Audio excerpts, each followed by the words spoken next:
Hi everyone, I'm Jerry and was just sent this 80,000 BTU max heat kerosene heater that can be used inside or outside. It actually came packaged, as you can see, really nice in the box.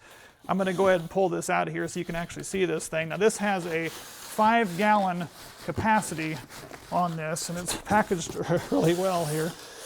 Go ahead and get this thing set out here. There is very minimal assembly that will be required. You simply just have to take it out of the box, and then it does have a handle that we will have to install on the top so that you can kind of carry this thing around. But again, plugs into a standard 110 outlet here and does have a nice cord, very thick cord that is on this. On here you're also going to have your power button, your thermostat on here, as well as a fuel gauge, and of course your fuel inlet there as well. I'm going to go ahead and get the handle put on here. It just uses these 4 Phillips head screws so that we can carry it out to the garage, and we'll go ahead and put a little kerosene in there and fire it up and test this bad boy out. So I brought it out here in my garage just to kind of show you guys. First of all, this is really nice that it's got this handle. So easily portable, move that thing around. That is built really robust. The end of this is a lot like a jet turbine on the end of this thing, and it's going to work out to push that air to heat up over 2,000 square feet, which is great. Now, this has got a 5-gallon capacity here for the fuel. I'm going to go ahead and add some kerosene down here to the bottom here, and it does have a gauge, as you can see, the gauge over there to the side. That will show you how much is full. Currently it shows empty, but that'll slowly move up here a little bit as we get this gallon put in here. So again, out here in the garage, currently it's showing about 67.1 there at the inlet. You've got your ability to plug this in. It's got a little over a 4-foot cable on here, and again, this cable is really nice. We're going to get that plugged in.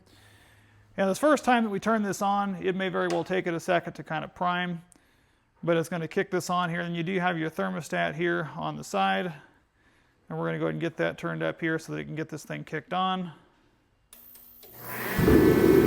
I mean, that immediately fired up. Now, it does have a little bit of sound to it, but if you're in the shop, I mean, that's up to 600 degrees already. That shows you how fast that thing heats up. 800 degrees. This is putting out a lot of air too.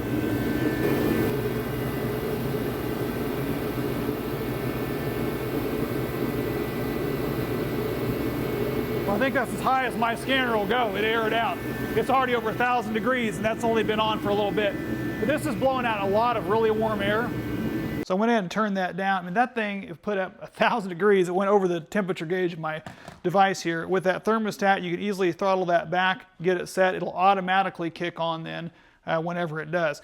And this will actually run for about 8.5 hours going on at full bore. And you can use this thing inside or outside, which is one of the beauty of these, kerosene heaters. So in the wintertime, if things are getting really bad and you need to have, some heat to heat up your house, I mean, that's going to work out great. There's no smell coming from this. There's no odors or anything. It's a very clean burn. There's no smoke coming off of it. So this is going to work out great inside, outside, or even in my shop. So thank you guys again for sending this.